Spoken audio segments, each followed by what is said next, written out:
How fast can a child learn a musical instrument compared to an adult? How fast can they learn a second or third language? They learn fast, right? Because why? How many people you hear a song and it'll take you back to when you were a child? Raise your hand. How many people it's not a song, but maybe it's a fragrance or a food that will take you back decades? Because information combined with emotion became a long-term memory, right? Because we're not logical, we're what? We don't do things logically all the time. We do things what? Emotionally, right? Because we're not logical, we're biological.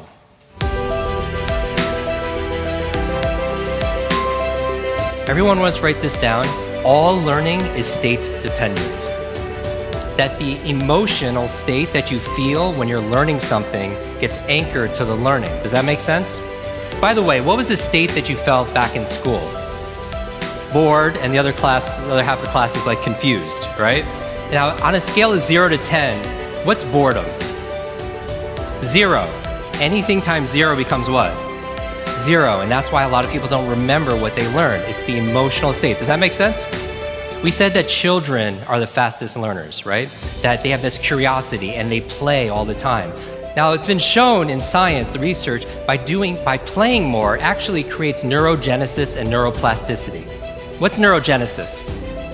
New growth, new brain cells. How many people like the idea of creating more new brain cells? What about neuroplasticity? What does that mean? More connections.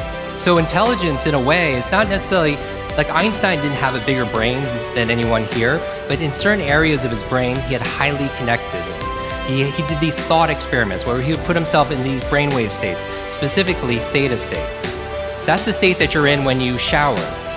That's the theta state. That's a relaxed state of creativity. You're inspired. You come up with new ideas. New things come out of you, right? And so he had more connections in certain areas. And so you could promote that by playing more. We live in an age where it's not your muscle power, it's more your mind power. The faster you can learn, certainly the faster you could earn, but not just financially, in all the areas of your life. I remember recently, I got to introduce two of my modern day superheroes. It was Stan Lee. And we're going to dinner. I remember asking Stan, I was like, I have to know, you've created all these incredible superheroes. Who's your favorite? And he looks at me without a blink, he's like, Iron Man. And then he's like, Jim, who's your favorite superhero? I was like, Spider-Man. And without a pause, he says, with great power comes... The opposite is also true. With great responsibility comes great power.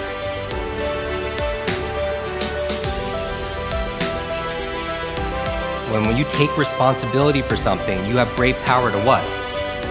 To change things, to transform things, to make things better. Information combined with emotion becomes a long-term memory, right? The state that you learn something and the mood and the feelings that you learn something in gets attached to what you want to learn. I'm going to give you 6 keys to learn anything faster. You can write these down. I want you to remember, be fast. Be fast. 6 keys to learn any subject or skill faster. So the B in be fast stands for believe. Because if you believe you can or believe you can't, either way, what? Either way, you're right. All behavior is belief-driven. How many people here talking about memory? Because memory, forgetting is a state. A lot of people say, oh, I have a bad memory, right? They always think I have memory, or I have focus, or I don't have focus, or I have creativity, I don't have creativity. I want you to scrap that. Creativity is not something you have, it's something you do. Focus is not something you have, focus is something you do. Memory is not something you have, it's something you do. There's no such thing as a good or bad memory. There's just a trained memory and an untrained memory. Your brain is like a supercomputer, and your self-talk is a program it will run. So if you tell yourself you're not good at remembering names, you will not remember the name of the next person you meet because you programmed your supercomputer not to. Your mind is always eavesdropping on your self-talk. Your brain cycles through different brain waves. Beta is when you're most awake. You're in beta, most of you right now. Delta is when you're asleep. Theta is right above delta. That's the state of creativity we talked about. In between theta and beta, when you're most awake, is a state called alpha. Right? It's a state you go in when you meditate. State you go into when you do deep breathing. State you're also in when you watch television. Alpha state is a great state to learn in, though. There is no learning without remembering.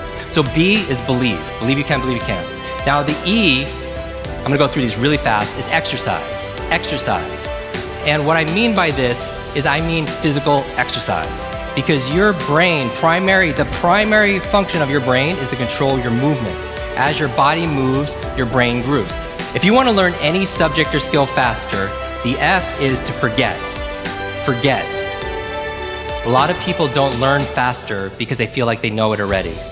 All right? So you want to forget about anything else than what you're learning here, temporarily. The A in fast stands for active. Active.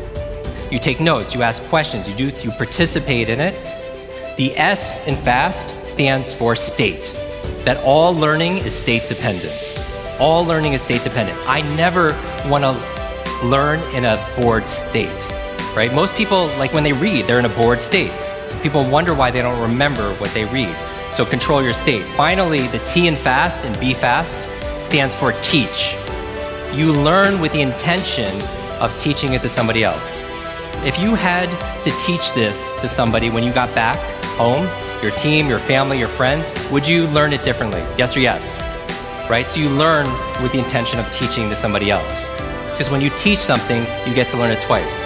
Let me close with this. When I got home, there was a package waiting for me. I opened up. I don't know if you could put the slide on, please. I opened it up and there's this photograph.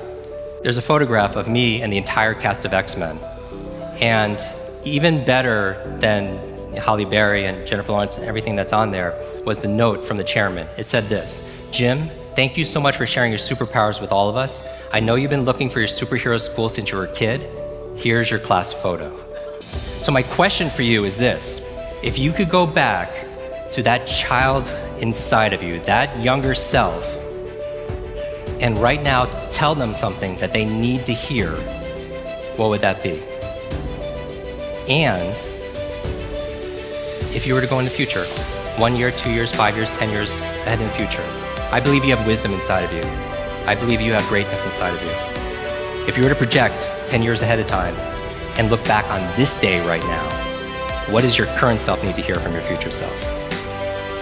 I have a quote that I get quoted on more than anything else. It talks about an egg and stress, that your egg is like your life, that if an egg is broken by an outside force, life ends. But if it's broken by an inside force, life begins.